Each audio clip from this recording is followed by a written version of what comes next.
Good morning, my artsy friends. Welcome to the Thrifty channel. I'm Ken, your thrifty apprentice, and I have got a lot of things planned for you guys today. So we are going to go ahead and jump right in. Do keep in mind the video will be edited in the future to make it easier for those catching the video in replay.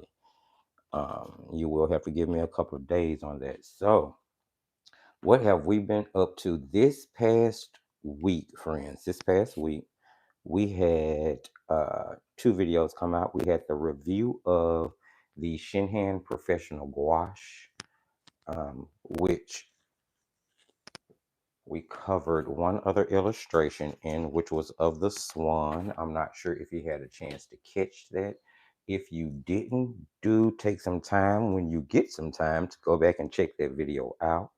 Um, the gouache was absolutely wonderful. I had a really good time using it, testing it. It's definitely one that I would recommend, and it did kick off our series of doing the showdown for the professional gouache. Next up on the docket, we're going to have Turner Designer Gouache by Turner. So that is something that you guys may want to look forward to. And yeah, so that was that video. And then, of course, we had to play around just a little bit more with the inks. Now, I know we unboxed those inks in last live. We kind of played around with them. And I told you I was still very much on the fence about how I felt concerning those inks. And we will eventually get around to a review of that. But I decided to try to use them like watercolors, and the end result was these reddish, pinkish, maroonish orchids. Very interesting process. The way these inks worked, trying to use them this way, um, it took a little work, but overall, it gave me an okay composition. Inks are very much different from watercolors. They are very much like using the Derwent pan paints or the Derwent Inktense pencils or the Inktense blocks. So many of those are going to dry down very permanent, and it becomes pretty much impossible to lift color back off of the paper or to get a secondary blend when you try to add a second layer. If if you happen to try to reconstitute the first layer that you put down. So there is definitely a learning curve with this product. Now, with that said, once you get over that learning curve and kind of get the hang of it, you do find them much easier to use because you kind of plan ahead as to how you want to do a certain section of your composition. So very interesting product. The orchids did not turn out too bad. Definitely not as well as they possibly would have had I been using watercolors, but I wasn't too displeased with them. So that set of inks will be announced in today's giveaway. All right, let's talk about what's coming up this Wednesday. And I have to go ahead and do this video simply because I did a sneak peek over on Patreon. And when I put that sneak peek up, I had just brought the product home. I made the sneak peek post over on Patreon. So I felt obligated to stick to the plan for this Wednesday's video. And I am going to be testing out and using for the first time the Soho Urban Artist Select Stretched Watercolor Paper. Now, I found this product in Jerry's Autorama on my little venture to the store the other day. And what I found so amazing about it is that although it looks like a canvas, it is advertised as stretched watercolor paper. It is actually a 140-pound hot press 100% cotton paper that is stretched around a wooden frame and then stapled on the back. So I was like, okay, there's no way I cannot give this a try because it was different from other aqua boards or watercolor canvases just based on the way it was advertised. So I decided to grab it. which I did, and I put up the sneak peek. I started making a video. I'm more than 3/4 done with it being completed, but well, you'll see. Let's just say that the product, is that's how it is with the new product when you're experimenting.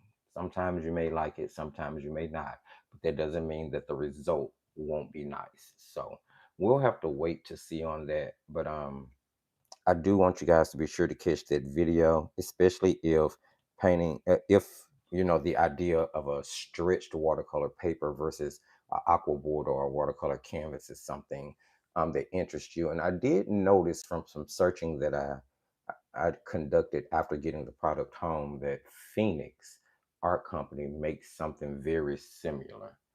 All right.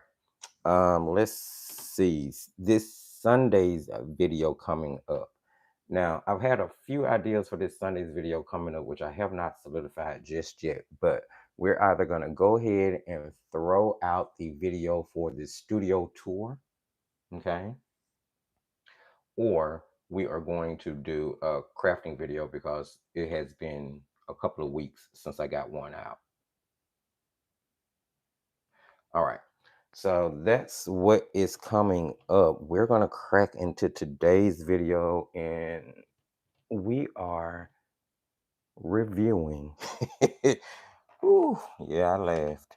We are reviewing the Kirchner watercolors. Now, if you are not familiar, you probably want to go back and check out the very last Temu art haul video that went up on the channel. And I revealed a bunch of different things that I purchased from Temu. And this watercolor set was one of them, one of two, maybe three products that were art supplies. So this is the first one out of that haul that's being reviewed. If you remember, we also used this product. I can't remember if I painted live with it or if it was a video, but we did Hollies, and we'll get a chance to look at that in a little bit. But let's just go ahead and crack into this. So here we have the Kirchner Watercolor 12 color and pigment set. I picked this up from Temu. If I'm not mistaken, it ran somewhere around $3 or $4. So it was not very expensive as far as American money goes in order to purchase it. As you can see, it comes in a corrugated box where the box is actually screen printed. So you do have a watercolor image there on the front. On the back of the box, there is product information saying that they're solid watercolors, which I'll probably remember this from maybe an unboxing. That they're made in China. It gives all of the information for the company. And it also gives the ingredients, which I thought was really different. They all the way down to the oils that are used in the paints. Uh, and it just says pigment, it says that they are pigment based, but we're going to get into that in just a moment. It does give warnings for like ingestion, or just a lot of information I've never really seen printed on a watercolor set. Now, I've seen this type of information printed on, and I'm gonna be very honest, I've seen this type of information printed on makeup. I've seen this kind of information printed on food dyes, but I've never seen this type of information printed on a watercolor set. So that's something to keep in mind. There's an instruction list here, which basically is literally instructions on how to store the paint, use the paint for best results. Again, something different, and it gives it in several different languages. And then just like recycling information, which is in language I don't understand.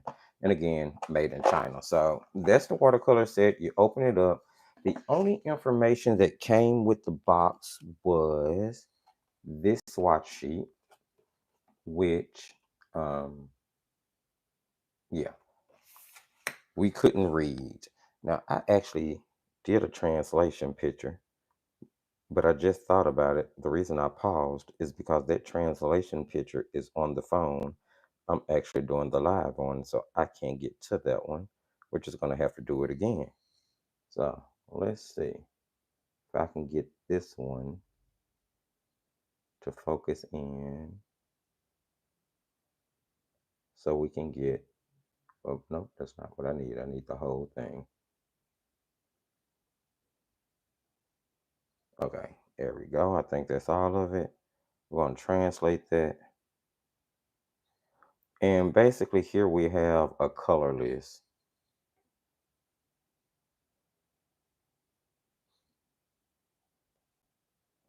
I really did have this done already.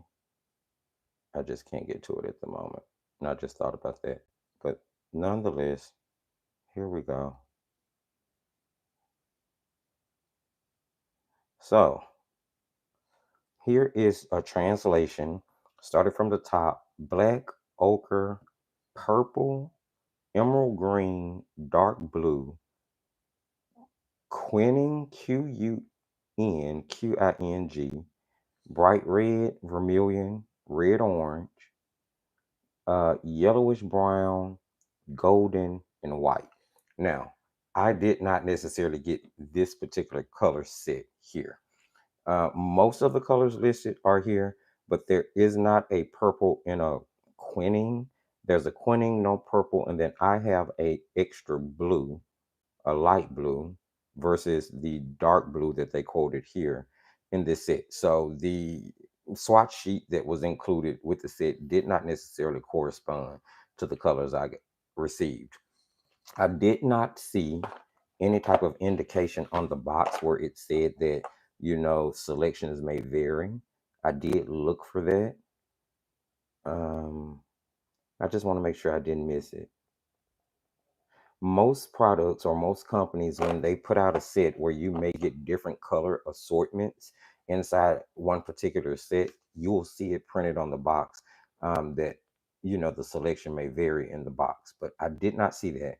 However, that is the case with this particular set. So here we have 12 full pans of color.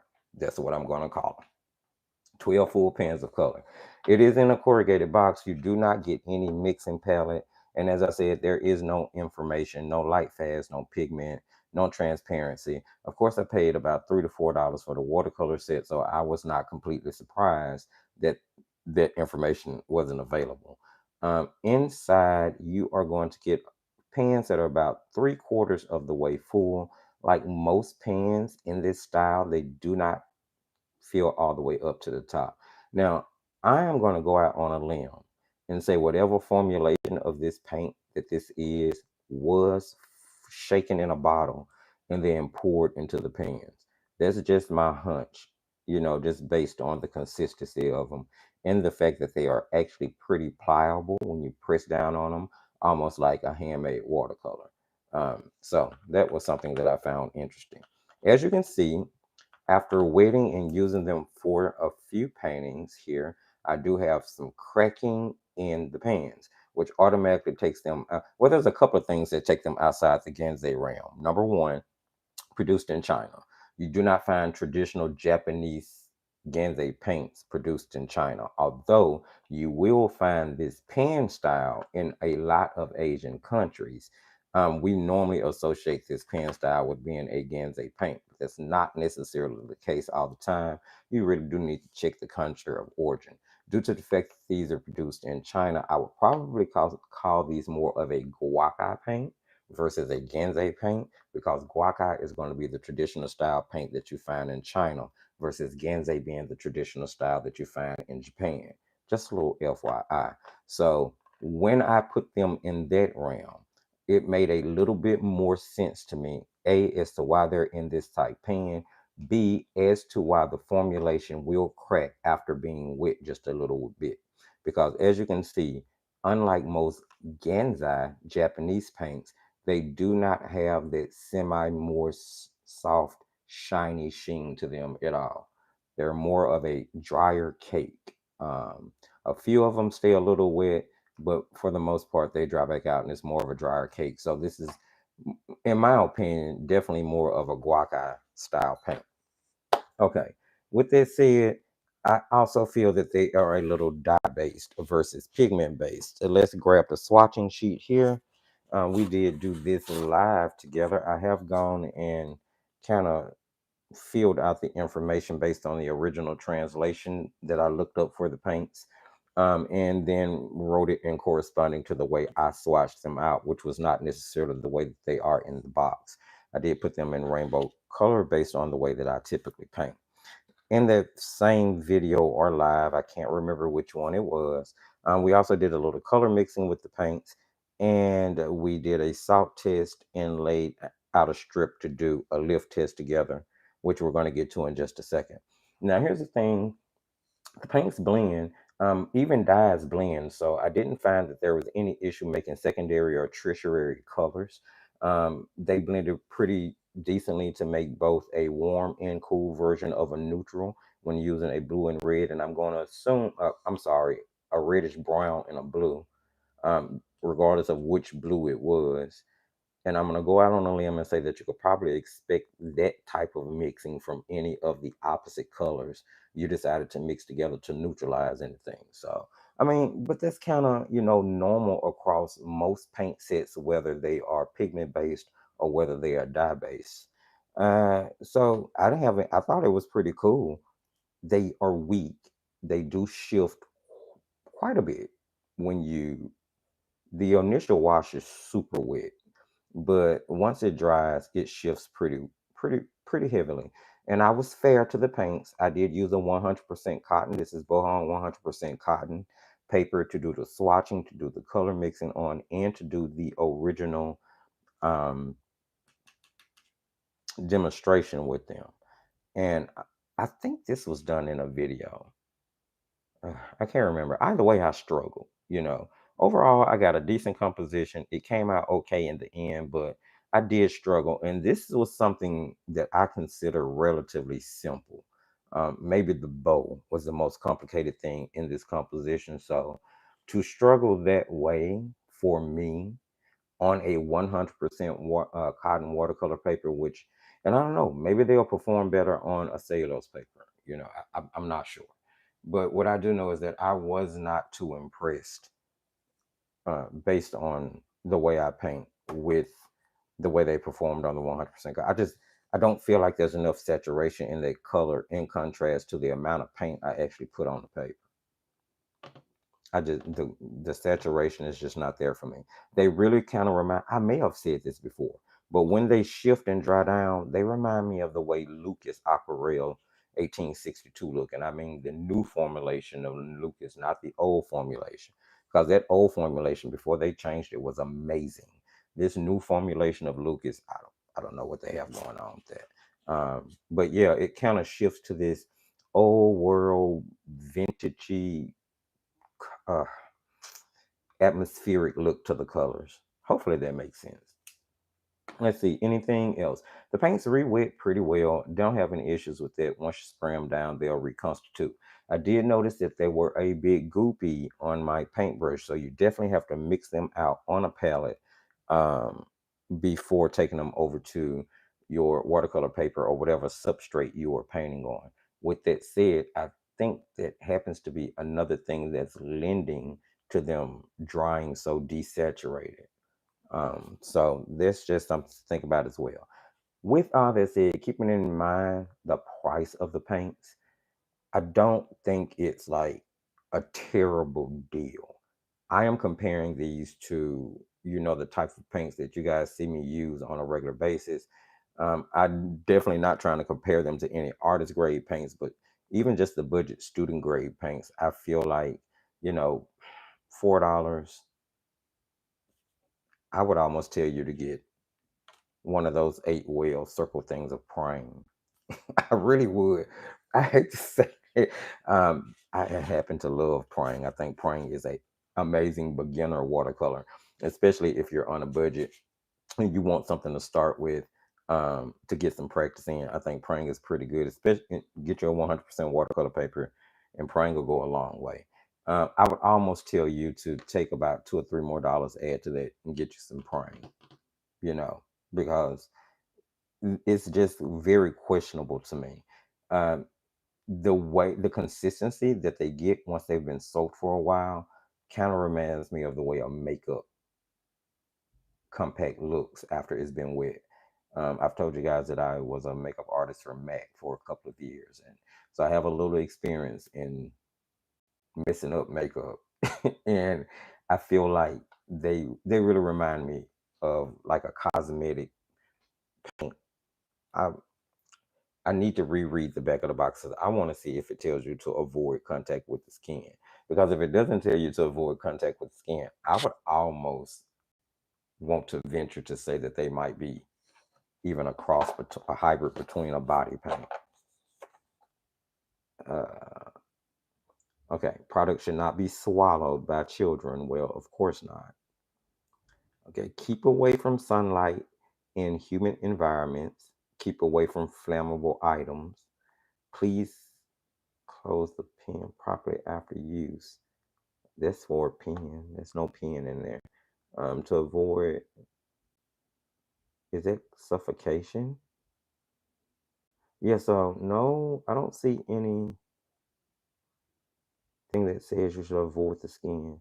To proportion proper amount of water and then touch solid watercolor surface to dissolve the paint after use. Clean the brush.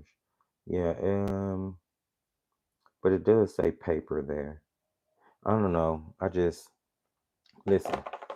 If you happen to be someone who's ordered this set and you have them and you like them, I'm definitely not saying that they can't be painted with. And as I said before, based on price, I mean, I feel like you're definitely getting what you pay for. So if you're looking at it that way, excuse me, I had to take a sip. If you're looking at it that way, then okay. But if I'm comparing it to other budget grade paints out there, even some of you know, you can, some of them are very economical and I feel like they're just a better investment. So yeah, with all that said, you know how we do with our normal review videos. I am going to force myself to paint with them again. Aha, yeah, because I like torture. Um, and we are going to get us a little painting demo done of a landscape. I was feeling tree-ish, so we're going to do a tree. I've been feeling tree-ish lately, actually, because this Wednesday's video with that canvas, or I'm sorry, stretched hot press paper, is going to be sort of a landscape scene that's kind of tree heavy. I don't know, I've been feeling my trees lately. So what I'm doing is I'm actually pulling masking tape, rolling it back on itself, and putting it on the back of my watercolor paper so that I do not have to tape down the sides. Sort of like, yeah. And I'm put enough on there to make sure it holds. No, I do not feel like I'm wasting masking tape. I would be using more if I was to tape it down, actually. So I feel like this is even thriftier. Ha ha ha. All right, I'll check the comments section in just a second. Now, I've been painting on this cutting board for years, my friends. You can paint on anything. I picked this cutting board up from the Dollar Tree. I should have put some right there as well. Hopefully we won't have too bad a buckling. This will not have a traceable over on Patreon, friends, because this is super easy. Seriously, we have a horizon line. We're going to have some trees going behind it, a sky. Now, I really I wanted to use masking fluid, but I'm not going to do it to myself because it would take it too long to dry. We're using masking fluid in Wednesday's video, though, so be prepared for that. Yeah, I've kind of got the masking fluid bug. Here we go. And we got to get to the winner announcement. We can wrap all this up. Okay, so I need to put a background in first. I am going to start. And again, I take my watercolor paper down from the back. I've done this trick a few times. You may have seen it in a video before. And I am painting on bow hung, 100% cotton, 140 pound cold press watercolor paper. I'm going to start with a 1/4 inch flat synthetic squirrel brush. Use what you have, use what you love. If you decide to paint along, But the premise of this, I really wish I have, you know what, I'm not going to start with that quarter flat because I did not mask off my tree. Although it's going to be a really light blue, I don't want it to have a bluish tint to it. So we got to figure something out here. I'm going to switch that to a number 8 round. We need to grab the paints. And I also have a palette to mix on somewhere around here.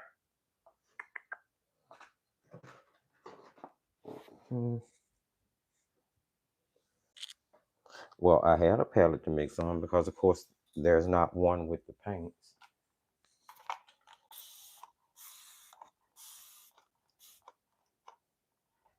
I'm going to spray these to get them going. And I want to find that palette. It is somewhere.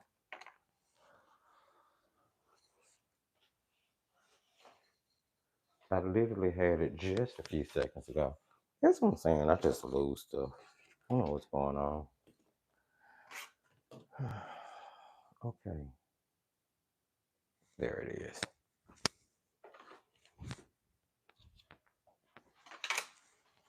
Now, they stain. You can see why I say they're dye-based, because what I've used on this little plastic palette are these paints. So you can see they've stained it quite a bit. And I did try to clean that up with some warm water and dish soap. And that's as clean as I could get it. Now, I probably could use a magic eraser, but I just wanted to leave it that way so you guys could see how they will stain.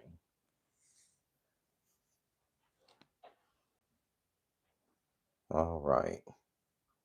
I want to go for the lighter blue color here. And you guys just, bear with me. Have some grace with these paints on. I'm trying to get the thing is, when you're trying to make a puddle, it's almost like you can't really even get the wash as saturated as you want it. It's very interesting. Yet the paints are goopy, so you would think that, oh, well, I'm moving a lot of color over. But yeah, that doesn't seem to be the case. I'm going to try to do this quickly in sections. And I'm not going to really do the entire sky. I'm going to pull a Chris Petrie and just kind of do a muddled background. You guys don't know who Chris Petrie is, you should really go check out his channel. Very different style watercolor artist who does amazing work. I watch a lot of different types of artists because I want to learn things outside of my comfort zone.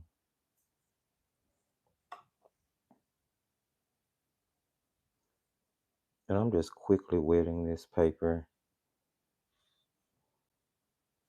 just down to the top of the hedges in the background. And if it kind of goes over into the tree area, I'm okay with that. I'm going to just grab that and just kind of muddle it in.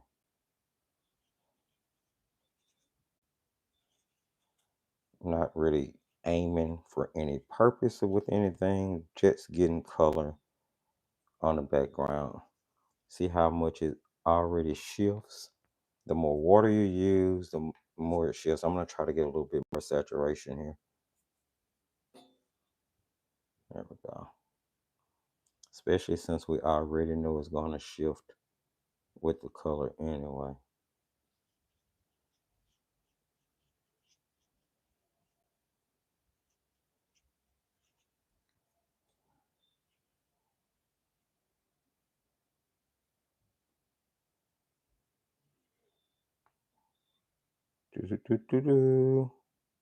All right. Again, I did not take that sky area too seriously, and you shouldn't either. Let's have some fun. I did have some color flow over into my tree, but hey, what can you do?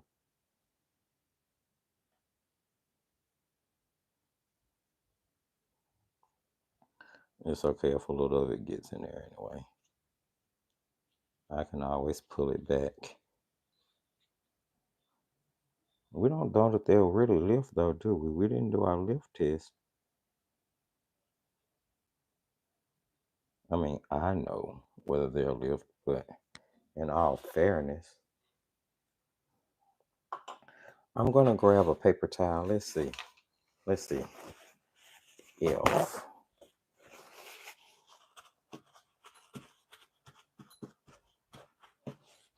there we go. Just a little texture, not too much. It's not a real cloud per se. Aim for it. Just a little light background with some texture in it. It'll stand out much more once we put in our foreground and everything, which we can actually go ahead and start doing. Let's grab, I have a, what is this? Number 6 flat squirrel. Let's start with the golden. And they call it emerald green. So you see how it, I don't know if you didn't see that, but it was goop in the brushes, in the bristles, I'm sorry. I'm gonna mix in that emerald green. Let's see where that color goes. It goes a little yellow green. We can work with that. And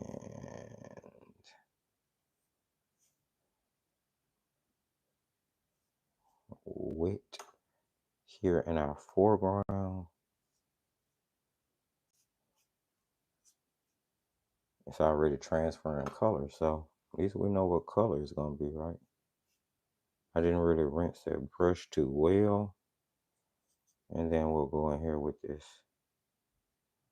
I'm gonna angle my paper. I wanna keep sort of a horizontal stroke.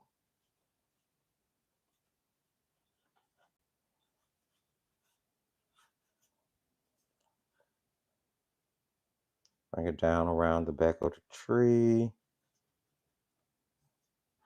Give us just a base wash in our foreground here. We'll add a lot more to it. I'm gonna rinse, dab off on the paper towel a little bit, grab some of that yellow, and I'm gonna just touch it in some areas. Rinse my brush again, dry it off, and go back and kind of blend those in. And this is just base layer. We're gonna add more to it. To the green mixture, I'm gonna go for the darkest blue I have here. They call it dark blue. It all looks so sort of fakeish. And right back along the horizon line. Just certain areas here and there. We'll put that down, especially around the base of the tree, kind of blend it out.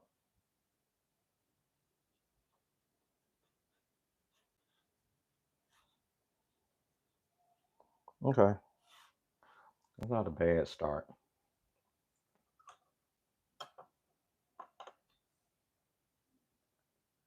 I need to give that just a second to dry before I can start on it.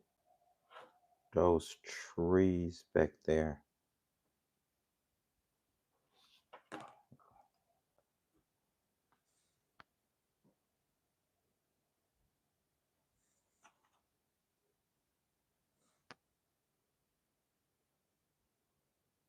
I re-wear the area and I need to redo the whole area. If not, it's gonna leave it's gonna what's the word I'm looking for? It's gonna leave a bloom. Okay, it's better. Let's do the lift test right quick. Let's see whether or not they really lift up out of the paper the way they should. Here we go.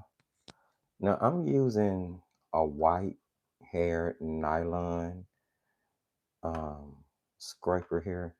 In all honesty, this is probably more so to scrape out other types of paint. I would suggest like a golden Teclon short-haired brush, but I like torturing myself, so I really be wanting to see. Yeah, it definitely reconstitutes.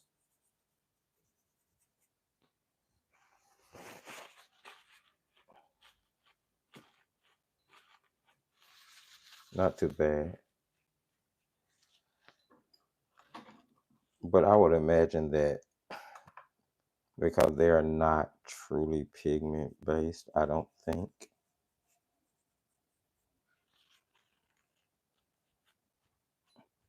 And that lives back pretty well, in all honesty. Much better than I thought they would for something that I think is dye based. Cauliflower. Yes, yes, Ruby, thank you. Yep. So, um, there you have that. The paints are not they are not the worst paints I've ever used. I've ordered other paints from Temu that I think are worse. So this is definitely not the worst set that they have on there. It just takes a little work. Let's go ahead and see if we can get this done. We don't want to take all day with it. I'm going to wet my tree area very mildly. Give that time to soak in as I mix my color. And this should be interesting. I'm going to switch over to, ooh, what do I need to use? A golden Teclon. I need something that's going to hold less water and allow me to pick up more paint.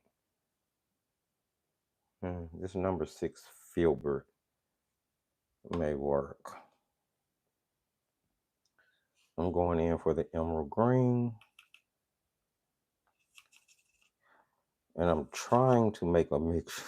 I'm going to try to make a mixture that's going to allow me to. Okay. There's a base. Let's build on that. Yellow, yellow. Make sure it matches.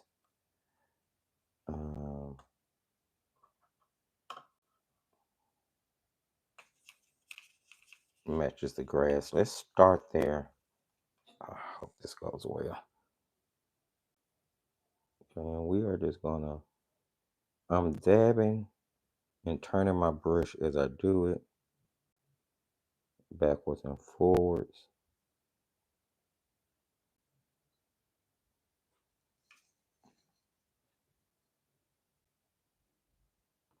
I'm just letting the brush dance on the paper.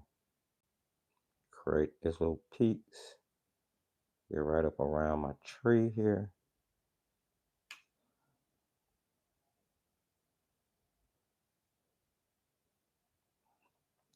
And I'm going to actually use this sort of stippling technique the entire time.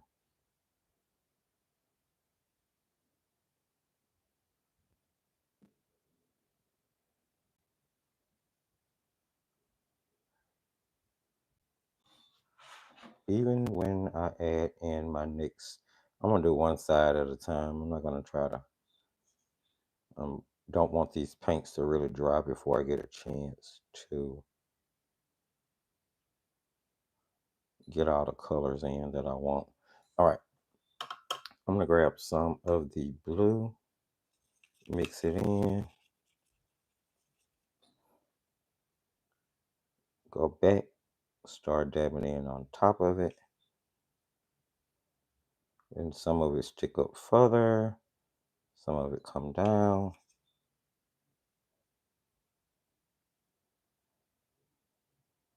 Still feel like it's definitely going to be a lot more shadow added here.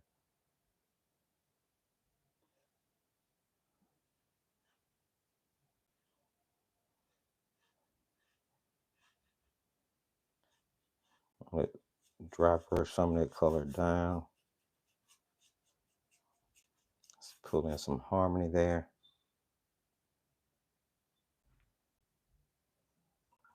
Now I want to mix even darker. I'm going for that same green, starting as my base. Trying to hurry. Okay, I've already grabbed some blue. Didn't mean to do that, but a little blue in there. And a little brown. Kind of mud things up a little bit. Let's see. And adding in another pass. Keeping this definitely closer to the bottom. We're gonna have some shadow. I'm just kind of trying to build some layers of bushes here.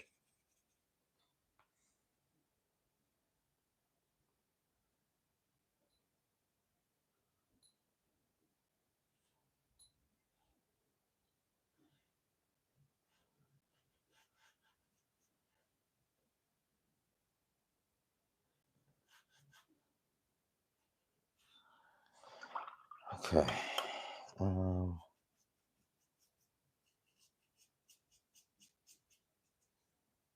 Blend that out a little bit. Got a little carried away there. I tend to do that.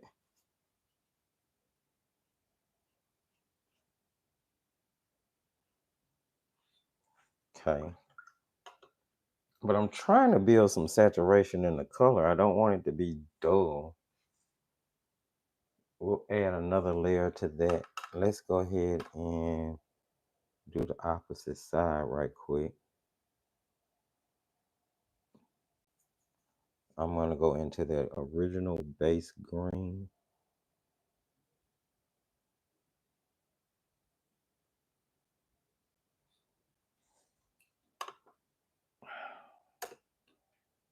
See if I can mix a little bit more right quick.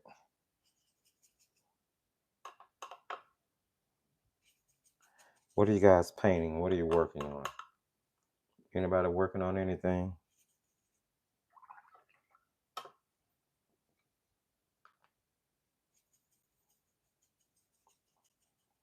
If so, what are you working on? What do you have going on?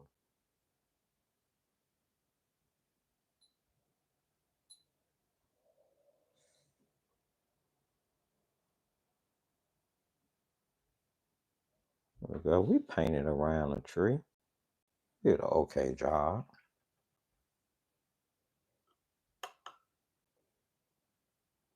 Let's see. I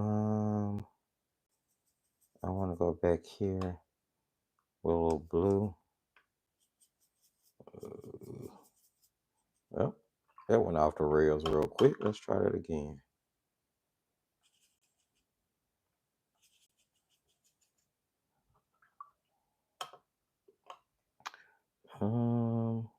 What was I using? This. Need just a touch of it. Yep, went off the rails again real quick. I'm telling you. Some of it almost desaturated, some of it up too saturated. I don't know. I didn't make the paints.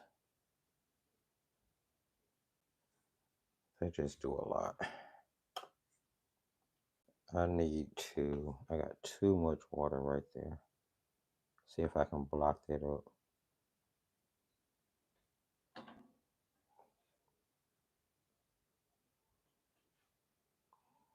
And then our darker tone where we had the green and we had brown, kind of darken it. Let's see if I can get some color off of it there. Okay, let's give it a second to dry, and then I will start adding additional layers and all that good jazz.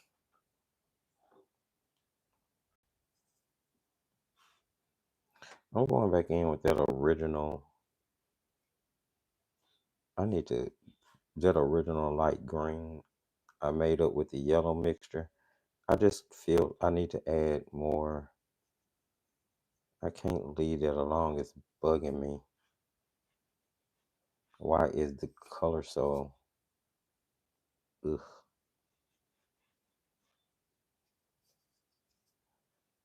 Okay, that's better. It's a little warmer in tone. And actually, it might be dry enough for me to go ahead and take... What do I have here? What is this? What is this? Ooh, I can't read that writing. It's small. It's a small round. It's like a number one round. It's super small. I'm gonna go into that brown. Kind of mix it out on a palette because I don't want to goop anything. It's not actually dark enough, so let's add in some of the... If I had to say, I would call this phthalo blue. I just had to give it a name. It's one of the few colors I could recognize. And I'm going to add more of the brown because I want to bring it back to a dark brown versus a neutralized gray. There we go. And just hit and miss along that back line there. Indicate maybe it's some dirt or what have you. Some dirt back along there. And I'm going to go ahead and try to paint this tree too. I want to get this moving. What do I want to do it with though? Where's that dagger brush? Not that one. That one. That's that quarter-inch dagger brush. All right. Let's see if we can make this happen. I'm going to start off with what seems obvious, right? Brown. This is a reddish brown tone, so maybe we're going for a redwood tree then. And how do I want to do this? I actually do want to wet the tree because I want a lighter... Well, get the color out. I want a lighter... See what way is our light? We're going to have our light coming from this way. So I want this part of the tree to actually be lighter. So maybe I'll just wet where I want the color to shift more.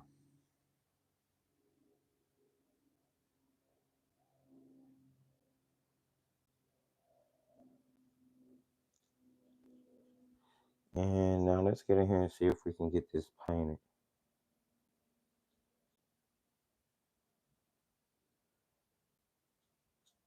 We'll be putting grasses in front of it to tie it in, so it won't look like it's just kind of pasted in, so don't worry. Kind of add some shape to the tree as it comes out.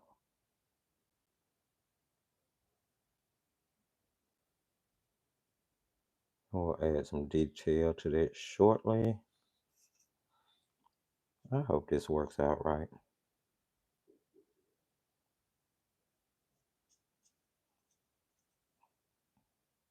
And I'm going to paint as quick as possible because there's some things I want to do.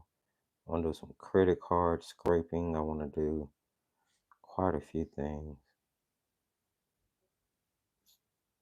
to get a tree more of a realistic feel. And the blue bleeding into it on the back like that may have not have been the worst thing that could have happened because it will help with shadowing that end of it.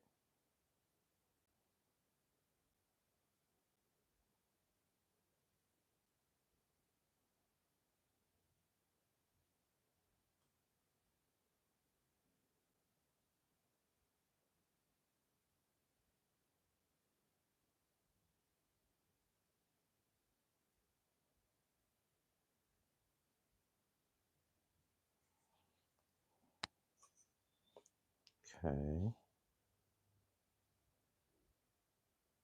This in.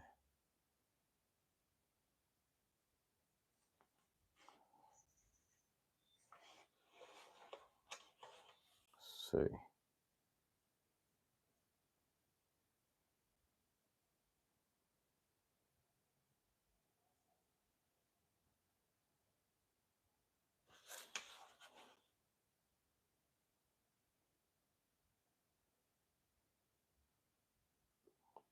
And large trees like that give your picture plenty of scale.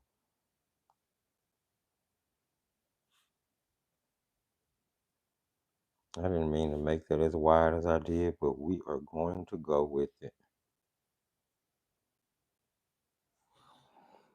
All right. Now, while it's still somewhat wet, I want to put, oh, do I have one here? I normally have one sitting right around. I want to put a few scrapes with a card in it. Let's see.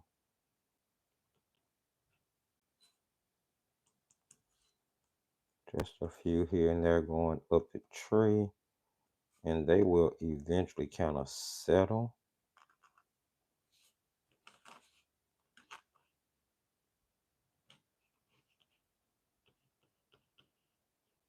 Once they get some other color on them. Now, this is called bruising. You normally hear me call it credit card scraping. But what we're doing is we're actually bruising the paper. So to give it some texture, hopefully.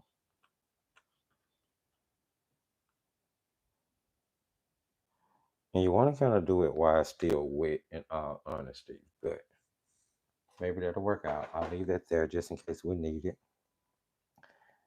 And we'll probably do a little lifting along the front end of the tree. Trying to wait on that tree background to dry. And we're going to go in with some little bit more color and some more shadows.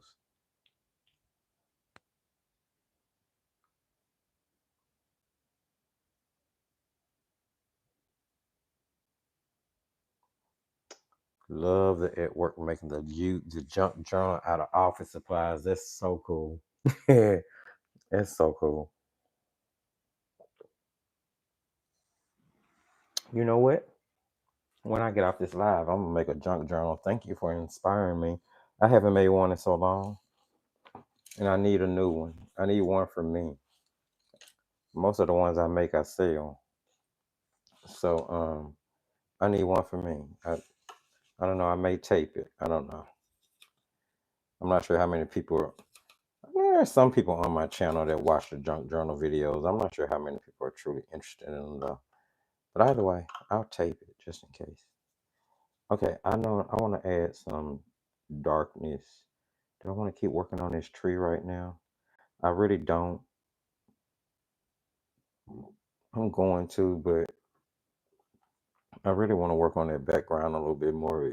I don't think it's just not dry enough right now to allow me. So I'm going to take that original brown I used and we're adding just a touch of blue to it. We do not want to gray it out. We just want to darken the brown. And I may have gone too far. Let me add some red back into it.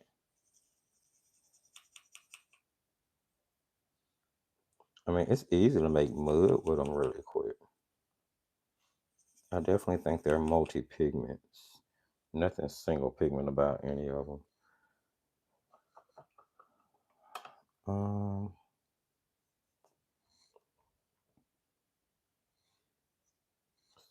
Let's see here.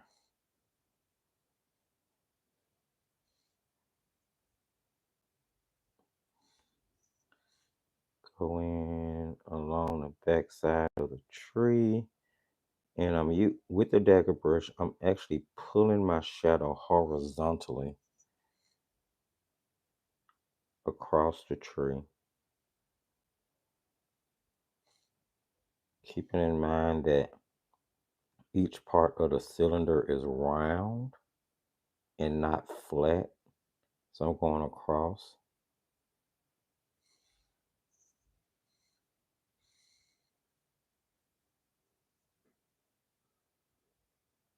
So I'll pull my stroke up and then pull the paint out across following the direction of whatever side of the tree I'm on. Now,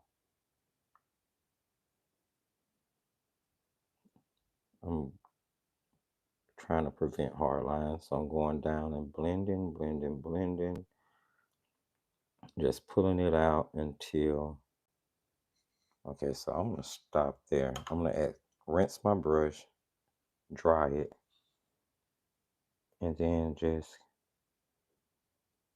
blend that, try to get that soft.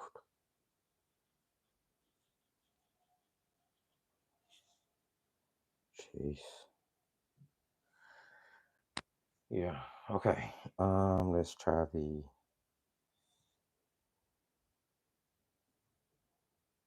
opposite side here.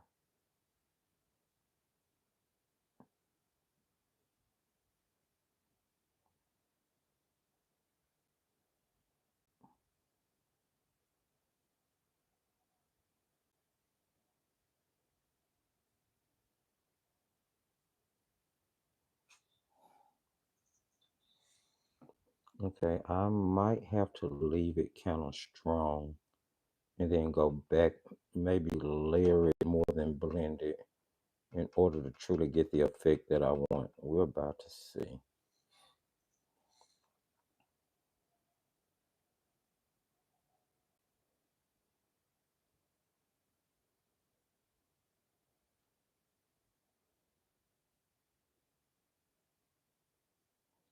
Because the shadows would sort of switch at some point based on the way the light is hitting it.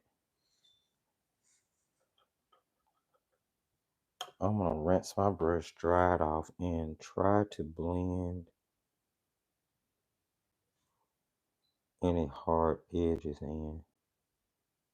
Keeping in mind that some of those hard edges can add to the texture of your tree, so you may want to leave some of them. And kind of just drag it out. I like that. Let it be kind of texture, what have you. Weird tree, huh?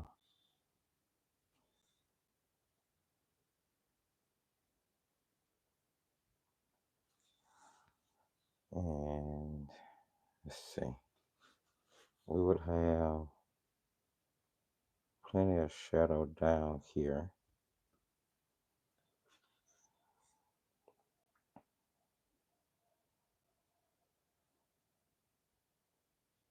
The shadow just pretty much went away that was there. So I'm going back and putting it back in.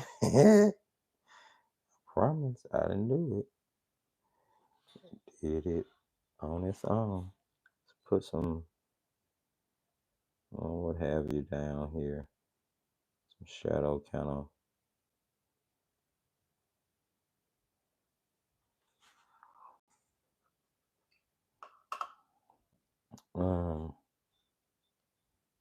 I feel like I need another layer of the original color on there. And then we're just going to have to really test the lifting ability at that point. So I'm going to make another wash of that original color. And it can't be watery enough because that was going on super strong.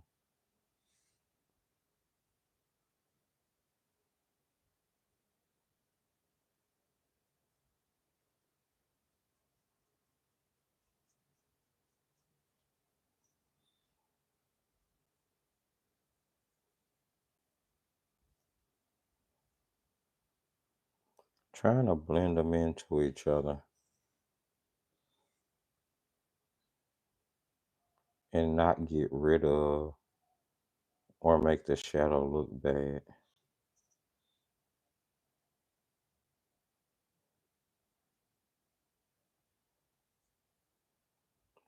So sometimes I'm going over the shadow, sometimes I'm going right around it.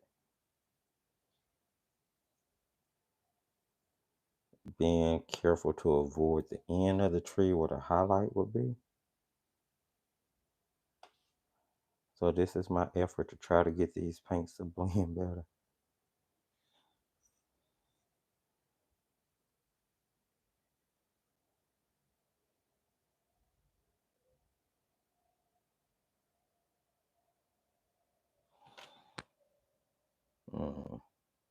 It's not too bad.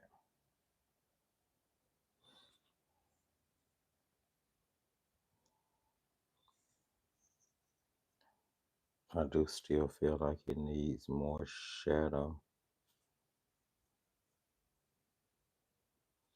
And I'm gonna go ahead and put it in now while everything is still wet. Hopefully it'll blend.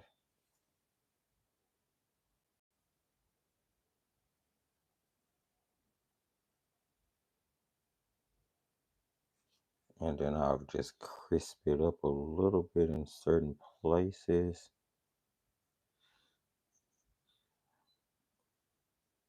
Later on.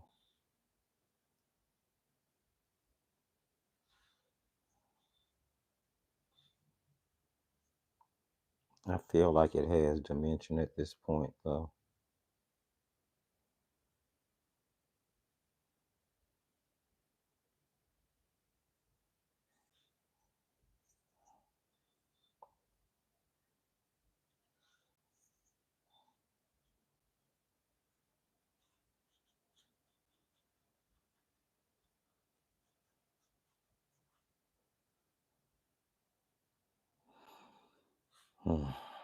Okay.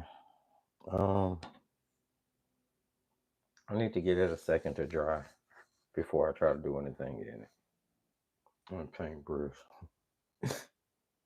Yeah. Let's see. All right. Let me see if I can start adding a little bit more detail in as it dries.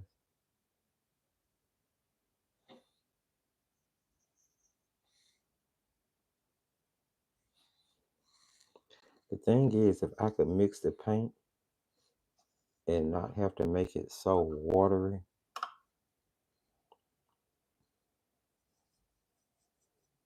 I feel like I'll be doing okay.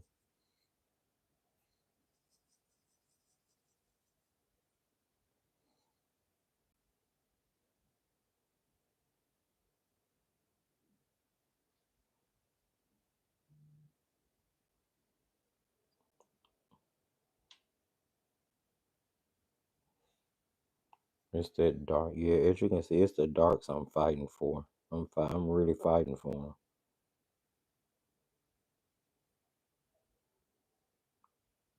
You cannot have light without dark. It just doesn't work for value.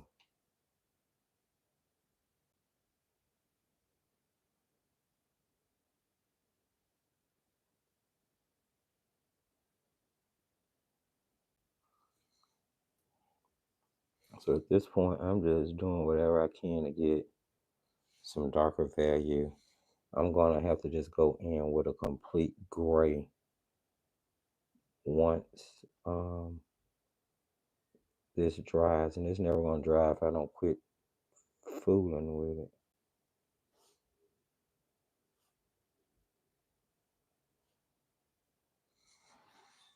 Okay. All right, I need to stop playing with it and let it dry. Let's get in some darker shadows back here, a few in the grass, and then we're gonna call it a quits on the background. I'm gonna try to take the advice I was just using. Try not to use as much water in these mixtures. See if I can get a thicker consist. I mean, it's like plenty of paint, but I mean, going down on the palette, it's like, ugh, what is happening? Why is my life like this? Mixing some of the blue.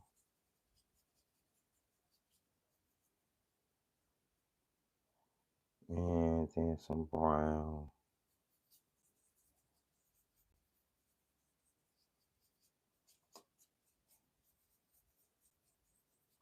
So we should have a dark green here. I'm gonna add just a touch of water to it. Kind of try to get it off my brush.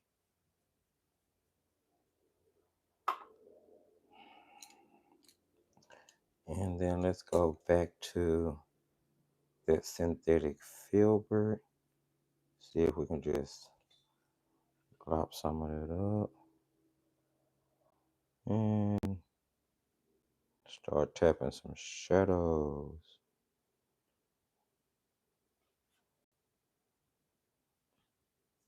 Just in certain places. Constant row of them on the bottom here. Kind of following the same method I used before. I'm twisting and turning that brush. And I'm just tapping. I'm stippling and tapping. Stippling and tapping. That's what I'm doing. And it's creating texture as I do it.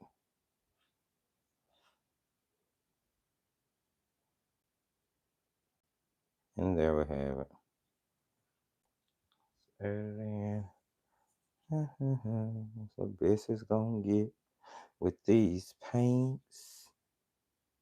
I'm not even worried anymore at this point. All right. There we go.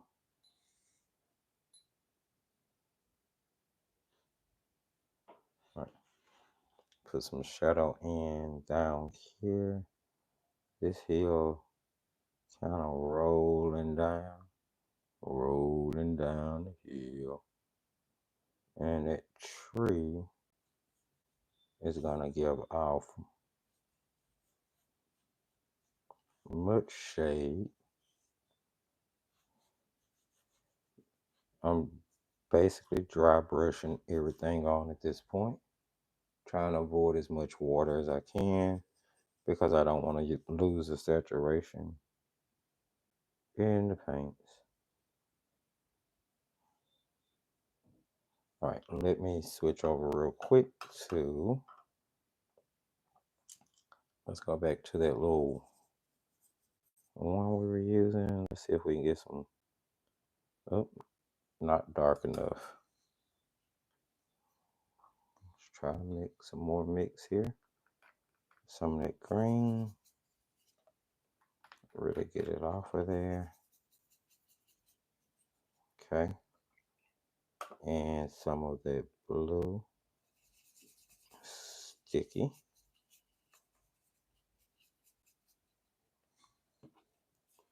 See what they get.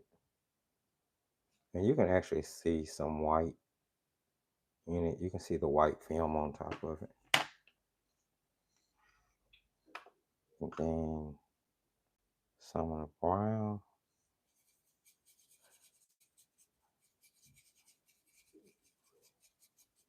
Get it real dark. And try not to lose any of it. So I'm not going to even add any water to it at this point. Hopefully it'll flow off the brush. Let's see. Yeah, not too bad. Maybe just a little taste of water, because we do want it to flow off the brush. That's better.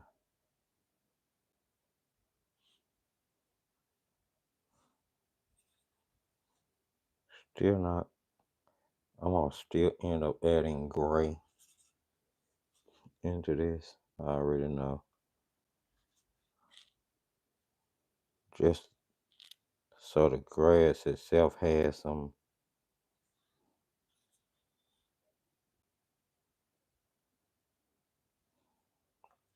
because it's not going to stand up against. I need several different layers for it to really stand up against the brown.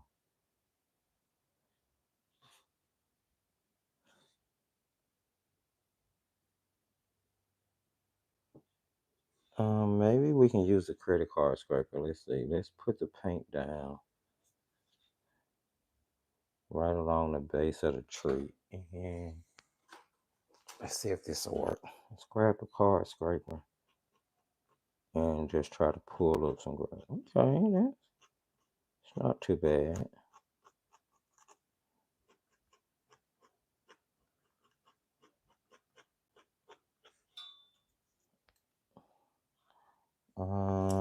Okay, I need more paint.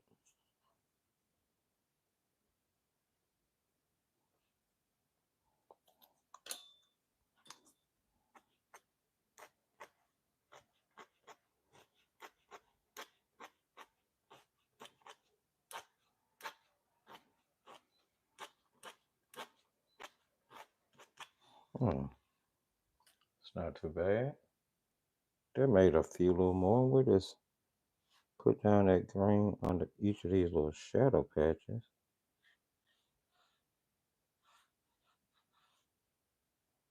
So it's extra dark I want it.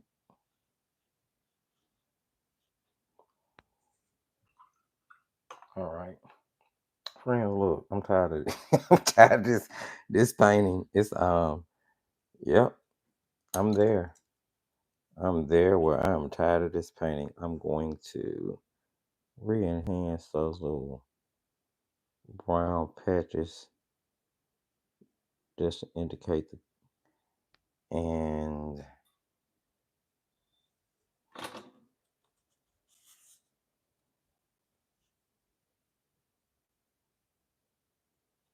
let's see if I can make the tree look a little better.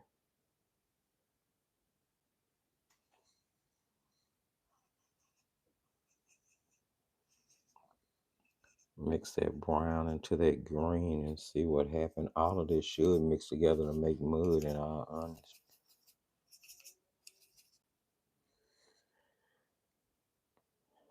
That way it'll all match everywhere.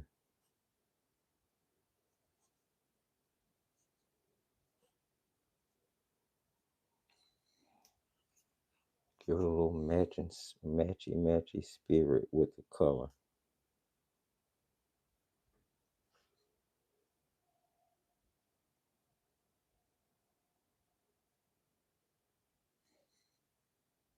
Mm-hmm.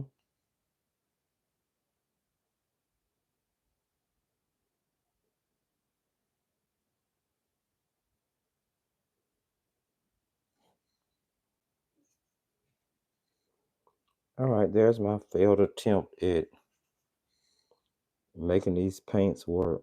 They worked so much better on the original composition I tried with them. But I mean, it's how it is sometimes.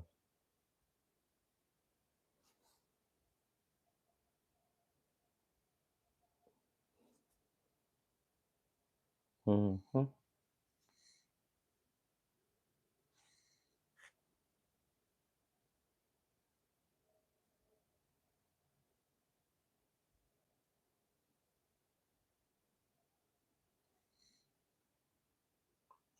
And right here.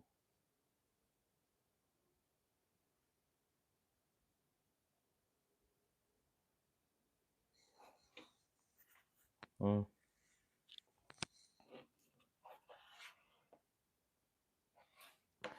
it ain't the most terrible thing I've ever seen, but it's definitely not the cutest thing I've ever seen either. I'll be the first to critique my own work. All right, that's that, friends. I'm not going to keep puddling around with this painting. I just kind of want to show you the paints in use, show you how they look on the palette, basically show you what I meant by there would be um, a bit to work with. They would be a somewhat a interesting paint to work with if you decided to get them. I don't know if I necessarily suggest them, but if you have them, you can definitely create with them. If you were considering getting them, I would suggest maybe a few more dollars added to the pot, and maybe ordering if you have to stay below $10, there's so many different sets out there. Praying. Let's see. There is the, oh, what is it called? Arrero set. They're white labeled by Phoenix, but you get like 24 half pans for a very, very, very super affordable price. And they are pretty much Cotman, you know, because Phoenix definitely uses Cotman's branding, but I mean Cotman's formula. But yeah, something to give thought to before just jumping up and ordering a set. But if you have them, definitely use them, paint with them. I'm gonna check the comment section. Then we're gonna get around to announcing the winner of this giveaway so we can wrap everything on up. I'm looking for a pen to sign this with. Do I want to sign this? I don't know if I want to sign this. I'm gonna sign it. Once it dries completely, it probably won't look too terrible. But right now, I'm just like, yeah. What did I just do? All right. There it's signed.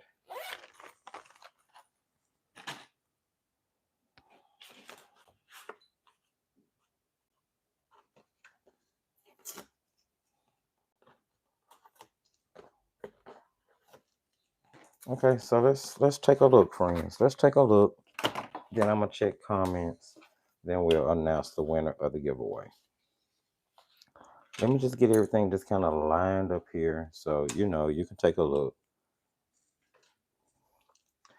So here is the Kirchner watercolors. As you can see, compositions can be painted from them. It's not the worst set of paints you could ever pick up. However, it is not a set of paints that I would readily recommend, especially not to a beginner. Here's the thing: just because a paint is cheap does not mean it's good for a beginner, especially for someone who's easily frustrated. I found myself frustrated with these paints. And I don't get easily frustrated because I actually test a lot of different budget grade products. And I'm kind of used to economical products that perform pretty much like they cost. This was sort of a horse of a different carrot. It was very difficult, in my opinion, to really achieve a lot of the different effects that I was going for um, with the paints. And I don't, you know, this gives me a real storybook feel. I think that's pretty cool. All right. So, nothing else. Thank you guys so much for joining me. It has been a pleasure hanging out with you again. Do remember, we will be right back here next Monday at 11 a.m. Central Standard Time or Central Daylight Time, whichever suits your fancy, to kick off another live. You can look for the post for that to come out over the next couple of days. We are going to be jumping into Creation Station Fun tonight. So be sure that if you're a member of the Creation Station, to join us over there at 8 p.m. Central Standard Time, where the fun will go down. This Wednesday coming up, we are going to be testing out those stretched watercolor paper that I was telling you about, and you will get to see all of the things that I went through with it, what I do, what I don't like, yada, yada, yada. And then this upcoming Sunday's video, yeah, y'all talked me into it. It didn't take much. All you had to do was mention it. It's more than likely going to be a junk journaling video just because I just want to take a little break from all of the kind of fine art creating and jump into some crafting and create fine art in that type of video. Imagine it, right? So thanks so much for joining me, putting up with me, loving this channel, sharing in this art community. Remember, I artsy love you. And as I tell you at the end of every single video, just keep creating.